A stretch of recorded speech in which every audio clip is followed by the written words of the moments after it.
मांगना है, ऐसे मांगना है। बायां हाथ ऊपर, दाहिना हाथ नीचे, हाथ की कोटरी बना के हृदय से लगा के गुरु से प्रार्थना वंदना करके, हे गुरु हम अनाड़ी हैं, अज्ञानी हैं, पागल है, अनाड़ी है, कुछ नहीं जानते हैं, आपके चरण में आया हूँ, आप मेरे गुरु, मैं आपका सिर्फ हमारे पर दया करें। आप नहीं दया करेंगे तो कौन करेगा? सारा द्वार छोड़ करके मैं आपके द्वार पर आई हूँ। आपको दया करना है। तो ये ऐसे करने से 5 मिनट ऐसे करके उनके चरण में ध्यान लगा के बैठो, फिर उसके बाद नमन करो, नमन करो, फिर अपना काम काज करो। कोई भाई बहन मिल जाए तो उनसे चर्चा की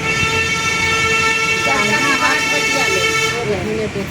दाहिना हाथ आप कहीं ऊपर करने के लिए, आदमी लोग का दाहिना, औरत लोग का बायां। बायां।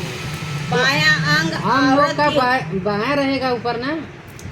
औरत का या आदमी का? आदमी का जो दाहिना अंग रहता है तो आदमी का रहता है, औरत का दाहिना अंग आदमी का होता है, औरत का बायां अंग औरत का होता है। समझ में आया?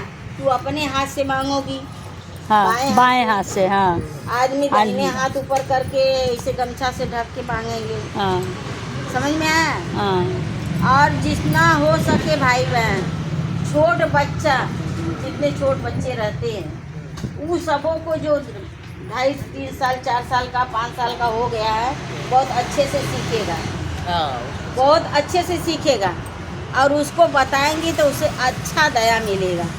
जैसे गुरु को मिला, जैसे प्रहलाद को मिला ना, तो वही बात है। जो संस्कारी होगा, जो स्वाभाविक होगा, जो प्रेम से भाई बहन का चिंतन करता होगा, श्री गुरु से याद करता होगा, वह बता सकता है। कहा जाता है कि विश्वास से पत्थर देव बना, विश्वास से गंगा माता, जिस जिगर में है विश्वास तो सीधे जन्नत हो जाता है। वृक्ष कबहू फल न पके, नदी न संचय, ये परमानंद के कारण साधु बरस।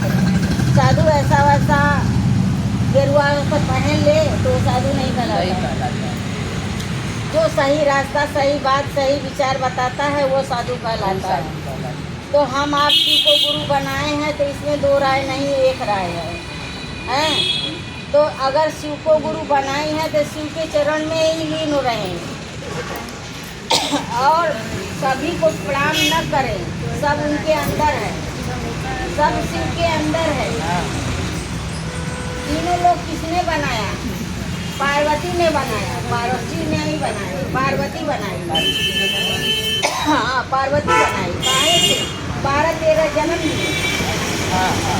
12-13 जन्म ली, तब तो पार्वती बनाई। जब पार्वती बना करके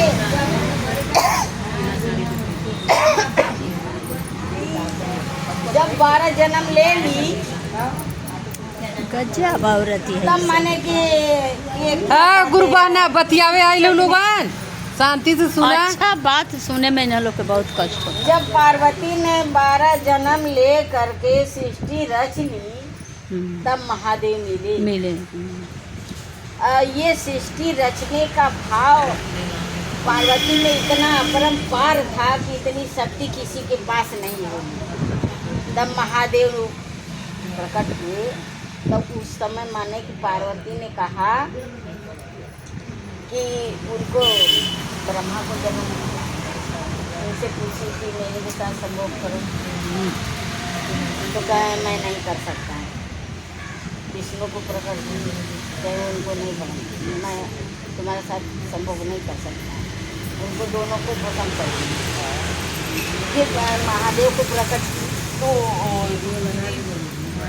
चर्चा किताब में तो उस तरह लिखा है। अरे हम चर्चा के किताब से नहीं, हम उसमें शिव पुराण से बोल रहे हैं। अच्छा। तो उन्होंने कहा कि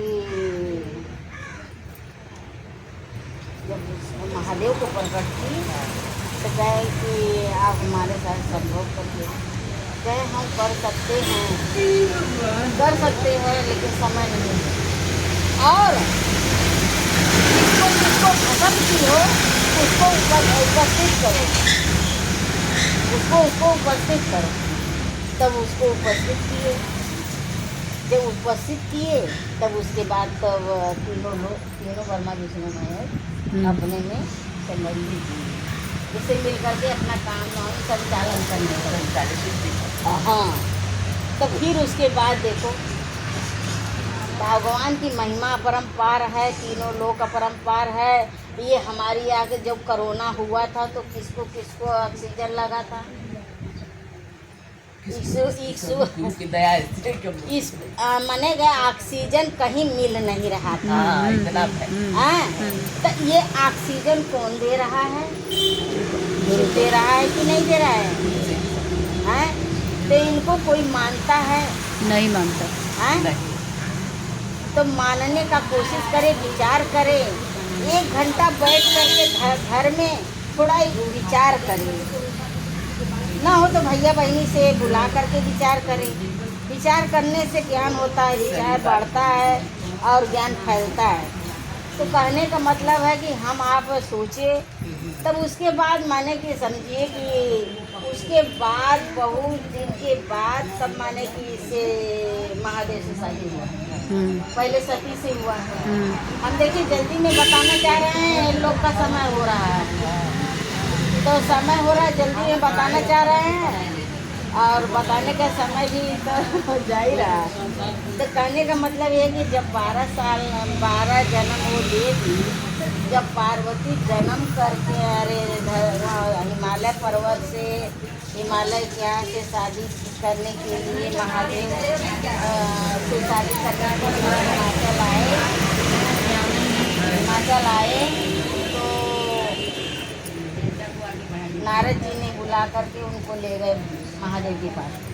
जब महादेव के पास ले गए तो उन्होंने कहा कि ठीक है, आपकी शादी मेरे से हो जाएगी। जब शादी करके मान लीजिए कि शादी हो गई।